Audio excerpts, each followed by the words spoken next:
Je crois que nous sommes en transition, en fait. Il y a des nouveaux pouvoirs qui émergent, et derrière ces nouveaux pouvoirs, en réalité, de nouveaux types de services, de nouvelles valeurs.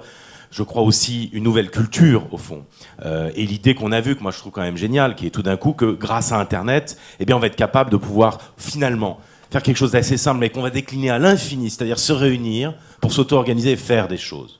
Et c'est se faire des choses, en réalité, qu'on est en train de décliner à l'infini. Et c'est bien une redistribution, on va dire, des moyens, des pouvoirs. On parle beaucoup de révolution de l'empowerment, de l'empouvoirment. C'est une conviction profonde. Le problème de cette transition, c'est qu'elle se fait quand même avec encore des pouvoirs qui existent. Et qui ont quand même des budgets, qui quand même votent des normes, qui nous encadrent. Alors on peut effectivement se dire que ces leviers d'action se rétrécissent, que les gens leur font d'autant moins confiance que d'ailleurs ils se focalisent beaucoup trop, à mon goût, sur cette action que les politiques n'arrivent pas toujours à relever.